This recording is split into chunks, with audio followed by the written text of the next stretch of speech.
and welcome to another episode. If you're new to the channel, I'm Jonathan, co-founder of Pen Portfolio, author of Rent or Mortgage Free Living, How Smart People Optimize Their Finances, and I am a frugal millionaire. Today, I'm going to be watching and reacting to Accountant Explains Money Habits Keeping You Poor.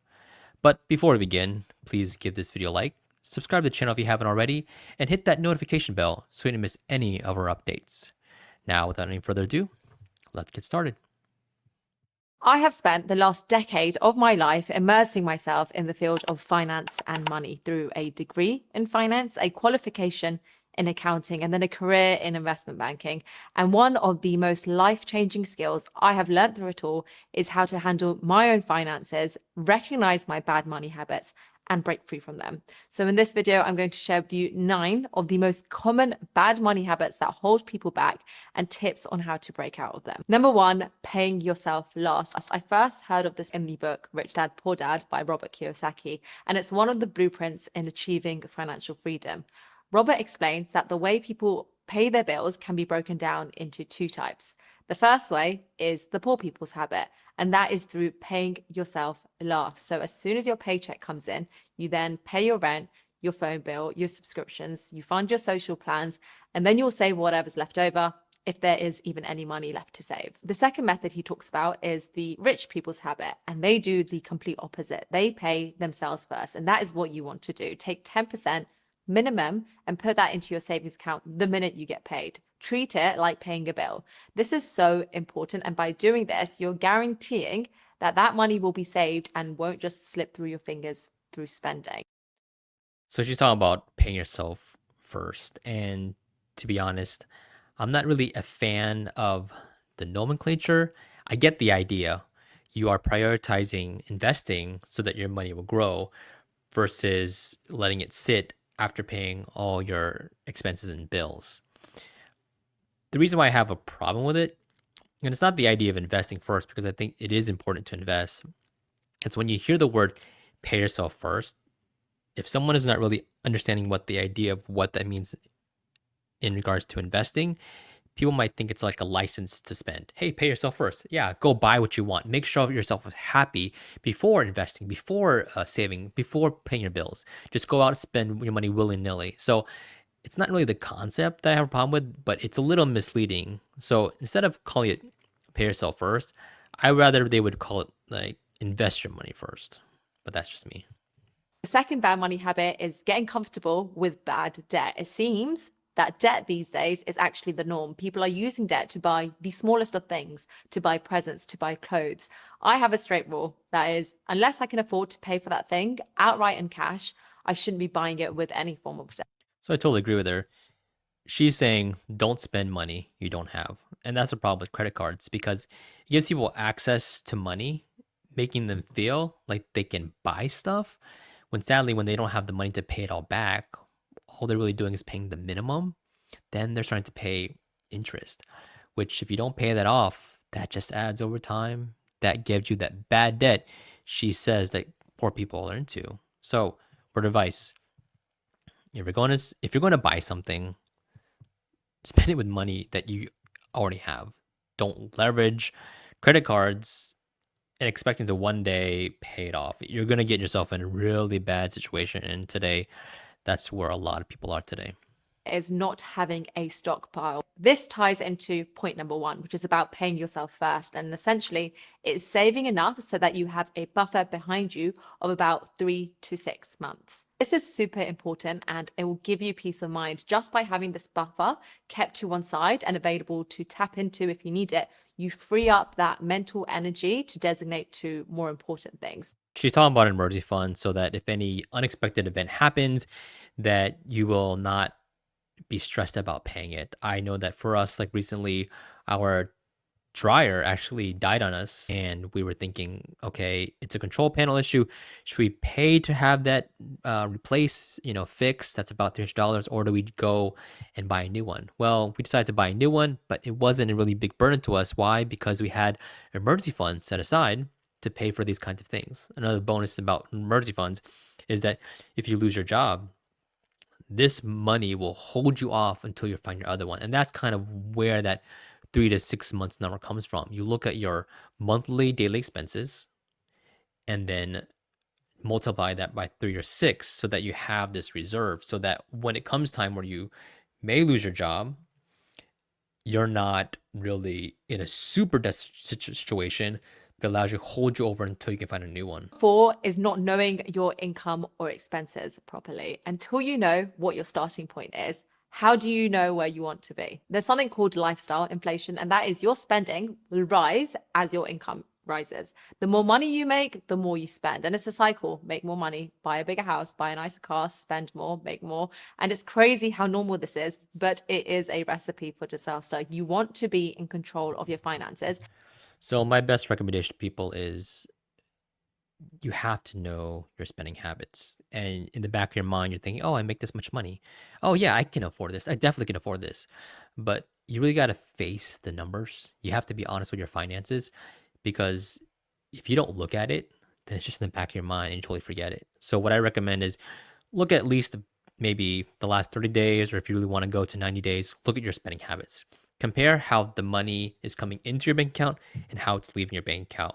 And aside from just seeing how much money is leaving your bank account, break them up into individual categories. For example, this transaction was for restaurant. This transaction was for entertainment. This one is for like gas, so that you can see exactly where you're spending your money. And you might be surprising yourself, like saying, "Oh my gosh, I did not know that I spent so much money on dining out. I really need to hold back." So this way is that you're not spending more than you actually have, that you're not going to be cash flow negative. So being honest with your finances, definitely got to keep that in control. And one way to do that is with a budget. 5th bad money habit is having expensive hobbies. A lot of people like to shop. And I guess, yeah, part of this is retail therapy. But again, marketing, social media, and these multi-billion pound organizations love to tell us how much we need to spend our money and spend our cash instead of keeping and. So I want to go back. Yes, hobbies can be expensive, and it all comes down to, can you afford it? I know people want to enjoy life and do things that are fun, but the question is, can you really afford it? If you budget for it, if you're able to meet your monthly needs, if you can set aside for emergency funds, if you can still take care of your investing, and you have money left over, go for it. You're budgeted for it. But if that's going to be a little costly and go outside your budget, you really got to pause that gratification. If anything, let's say, for example, you want to go on an 18-hole course of golfing. Well, if you cannot afford it every month, then it's not wise to go golfing every month. But if you want to save up for it, hey, you can do that. But you really got to delay those expenses that are eating into your income. Investing it. Next up, we have focusing purely on saving. If you want to improve your financial position, you can firstly save more of your existing income, or you can make more money and create more income streams. And the ideal combination is a mixture of both. You can't build wealth if you're making more money and spending it all, but you also can't if you're just focusing on the saving side, because there is a cap to how much you can save. So when it comes to paying off debt, definitely living below your means is key, because you want to use that extra buffer room, that extra money that you're saving, to go towards down that debt and pay it off.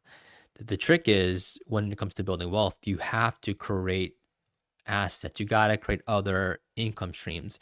Yes, you're making money in your day job, and that's great. That's going to help you pay down your bills, right? But there's a cap on how much money you're going to make. You can kind of ask for a promotion, but that may take some time. So look for ways to also create diversification into, like, maybe starting up a small business, investing in real estate, stock market. Invest in those things so that over time you won't be fully dependent on one source of income.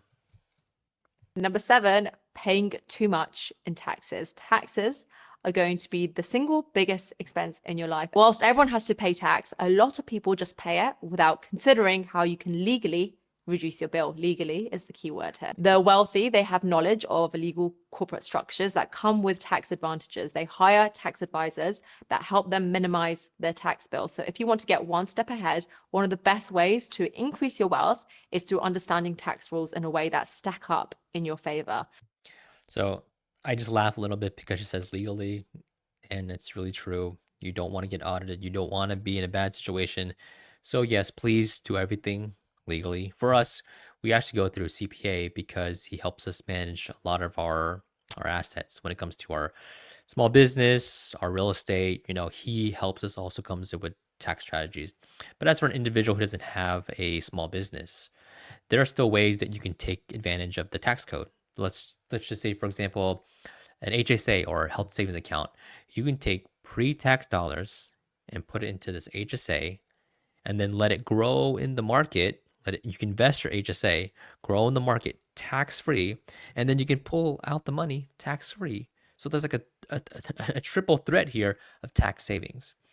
And so when it comes to like the wealthy or the rich, saving on taxes is definitely one of the tricks they use.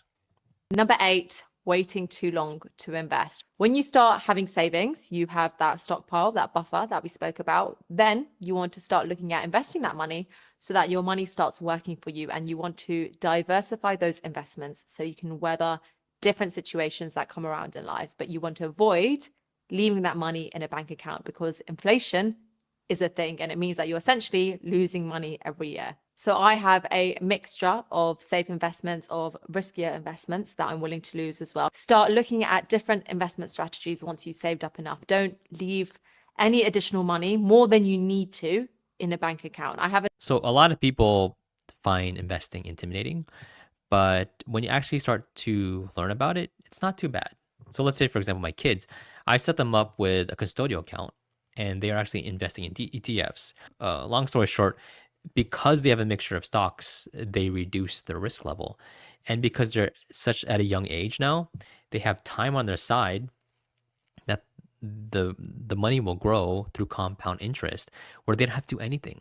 I mean, they could add more money, contribute more money, they can invest more money if they want to, but really at the end of the day, it's going to be the most super passive thing they can do. And that's the thing about people where time is the one thing that you can never get back. So you should take advantage of it and investing as soon as you can, because that runway that you have, that compound interest will be on your side. So overall, I agree with everything she says. I mean, for example, understanding the tax laws, um, prioritizing investing, take advantage of time, avoid lifestyle inflation. And these are great ways to build wealth that I feel like anyone can do. I think they need to be disciplined and not be so caught up in the social media world where they see their peers and they're feeling like, oh, why can they afford it? Right. So I think as long as they're honest with their finances, live below their means, and invest their money, those are great steps of building wealth. And so if you enjoyed this video, please give this video a like, subscribe to the channel if you haven't already, and hit that notification bell so you don't miss any of our updates. Once again, thank you for your time, thank you for your support, and have yourself a great day. Bye.